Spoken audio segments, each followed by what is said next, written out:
ನಮಸ್ಕಾರ. ಬೆಳಗಿನ ತಿಂಡಿಗೆ ಸಂಜೆ ಲಘು ಉಪಹಾರಕ್ಕಾಗುವಂತಹ ಒಗ್ಗರಣೆ ಅವಲಕ್ಕಿ ಮಾಡ್ತಾ ಇದ್ದೀನಿ. ಈ ಒಗ್ಗರಣೆ ಅವಲಕ್ಕಿ ಮೊಸರು ಜೊತೆಗೆ ತುಂಬಾ ಒಳ್ಳೆ ಕಾಂಬಿನೇಷನ್ನು.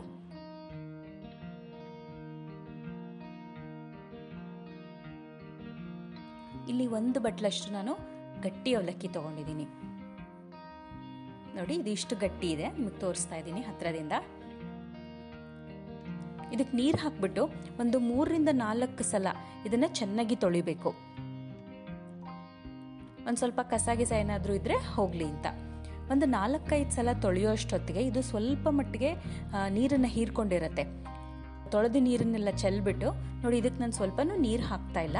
ಬೇಕಾದ್ರೆ ಒಂದು ಸ್ವಲ್ಪ ನೀರು ಚಿಮುಕ್ಸಿ, ತುಂಬಾ ಗಟ್ಟಿ ಅವಲಕ್ಕಿ ಅಂದ್ರೆ ನೀರು ಹಾಕದೇನೆ ಹಾಗೇನೆ ನಾನು ಮುಚ್ಚಿಟ್ಬಿಡ್ತೀನಿ.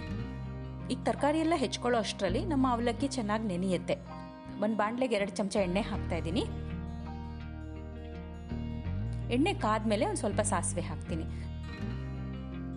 ಸಾಸಿವೆ ಸಿಡಿದ ಮೇಲೆ ಒಂದು ಸ್ವಲ್ಪ ಕಡಲೆಬೇಳೆ, ಒಂಚೂರು ಉದ್ದಿನಬೇಳೆ, ಮತ್ತೆ ಖಾರಕ್ಕೆ ಹಸಿಮೆಣಸಿನಕಾಯಿ ಮತ್ತು ಸ್ವಲ್ಪ ಕರಿಬೇವು ಹಾಕ್ತಾ ಇದ್ದೀನಿ. ಹಸಿಮೆಣಸಿನಕಾಯಿ ನೋಡಿಕೊಂಡು ಹೆಚ್ಚು ಕಡಿಮೆ ಮಾಡ್ಕೊಳ್ಳಿ. ಖಾರ ಎಷ್ಟು ಬೇಕೋ ಅಷ್ಟು ಹಾಕೋಬಹುದು. ಈಗ ಬೇಳೆಗಳೆಲ್ಲ ಕಂದು ಬಣ್ಣಕ್ಕೆ ಬಂದ ಮೇಲೆ ನಾನು 2 ಈರುಳ್ಳಿ ತಗೊಂಡಿದ್ದೀನಿ. ಸಣ್ಣದಾಗಿ ಹೆಚ್ಚಿಬಿಟ್ಟು ಅದನ್ನು ಹಾಕ್ತಾ ಇದ್ದೀನಿ. ಈಗ ಈರುಳ್ಳಿ ಎಲ್ಲ ಹೊಂಬಣ್ಣ ಬರೋವರೆಗೂ ಚೆನ್ನಾಗಿ ಬಾಡಿಸ್ಬೇಕು. ನೋಡಿ, ಇವಾಗ ನಾನು ಅರಿಶಿನ ಹಾಕಲ್ಲ, ಯಾಕೆಂದರೆ ಈರುಳ್ಳಿ ಬೇಯೋ ಅಷ್ಟರಲ್ಲಿ ಅರಿಶಿನ ಎಲ್ಲ ಸ್ವಲ್ಪ ಕಪ್ಪಗಾಗ್ಬಿಡುತ್ತೆ. ಅದಕ್ಕೆ ನಾನು ಈರುಳ್ಳಿ ಚೆನ್ನಾಗಿ ಬೆಂದ ಮೇಲೆ ಅರಿಶಿನ ಹಾಕ್ತೀನಿ. ಈಗ 1 ತುರಿದಿರೋ ಕ್ಯಾರೆಟ್ ಹಾಕ್ತಾ ಇದ್ದೀನಿ. ಕ್ಯಾರೆಟ್ ಹಾಕಿದ್ಮೇಲೆ ಜಾಸ್ತಿ ಏನು ಬಾಡಿಸೋ ಅವಶ್ಯಕತೆ ಬರಲ್ಲ. ಸ್ವಲ್ಪ 1-2 ನಿಮಿಷ ಕೈ ಆಡಿಸಿದ್ರೆ ಸಾಕಾಗತ್ತೆ. ಮ್ಯಾಥ್ಸ್ಗೆ ಸಂಬಂಧಪಟ್ಟ ಹಾಗೆ ನನ್ನ 2 ಚಾನಲ್ಗಳಿವೆ, ಒಂದು ಕನ್ನಡ ಮತ್ತೊಂದು ಇಂಗ್ಲೀಷ್ನಲ್ಲಿ.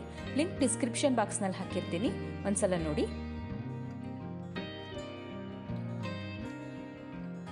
ಈಗ ಒಂದು ಸ್ವಲ್ಪ ಅರಿಶಿನ ಹಾಕ್ತಾ ಇದ್ದೀನಿ. ಮತ್ತೆ ಒಗ್ಗರಣೆ ಅವಲಕ್ಕಿಗೆ ಬೇಕಾದಷ್ಟು ಉಪ್ಪನ್ನು ನಾನು ಈಗ ಹಾಕ್ಬಿಡ್ತೀನಿ. ಈಗಲೇ ಉಪ್ಪು ಹಾಕಿ ಚೆನ್ನಾಗಿ ಮಿಕ್ಸ್ ಮಾಡೋದ್ರಿಂದ ಏನಾಗತ್ತಂದ್ರೆ ಉಪ್ಪು ಇಡೀ ಅವಲಕ್ಕಿಗೆ ಚೆನ್ನಾಗಿ ಹೊಂದ್ಕೊಳ್ಳುತ್ತೆ. ಇಲ್ಲಾಂದ್ರೆ ಒಂದು ತುತ್ತಿಗೆ ಜಾಸ್ತಿ ಉಪ್ಪು, ಇನ್ನೊಂದು ತುತ್ತಿಗೆ ಕಡಿಮೆ ಉಪ್ಪು ಬರುತ್ತಲ್ಲ, ಆ ರೀತಿ ಆಗಲ್ಲ. ನೋಡಿ, ಈಗ ಚೆನ್ನಾಗಿ ಉಪ್ಪು ಹೊಂದ್ಕೊಳ್ಳೋವರೆಗೂ ಚೆನ್ನಾಗಿ ಒಂದ್ಸಲ ಮಿಕ್ಸ್ ಮಾಡಿಬಿಡೋಣ. ಈಗ ನೆಂದಿರೋ ಅವಲಕ್ಕಿ ಹಾಕ್ತಾ ಇದ್ದೀನಿ.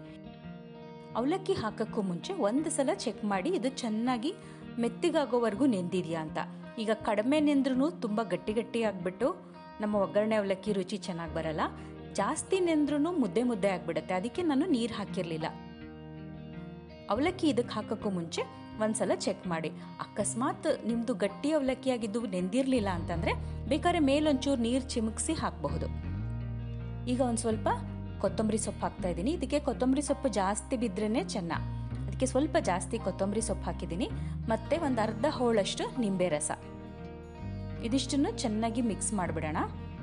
ಈಗ ಗ್ಯಾಸ್ ಆರಿಸ್ಬಿಟ್ಟು 1-2 ನಿಮಿಷ ಮುಚ್ಚಿಟ್ಬಿಟ್ರೆ ಉದ್ರಾಗೂ ಇರುತ್ತೆ, ಮೆತ್ತಗೂ ಇರುವಂತಹ ಒಂದು ರುಚಿಯಾದ ಒಗ್ಗರಣೆ ಅವಲಕ್ಕಿ ತಿನ್ನಕ್ಕೆ ರೆಡಿ. ನಿಮ್ಗೆ ರೆಸಿಪಿ ಇಷ್ಟ ಆದರೆ ನೀವೊಂದ್ಸಲ ಟ್ರೈ ಮಾಡಿ, ಹೇಗೆ ಬಂತು ಅಂತ ಕಮೆಂಟ್ ಮಾಡಿ.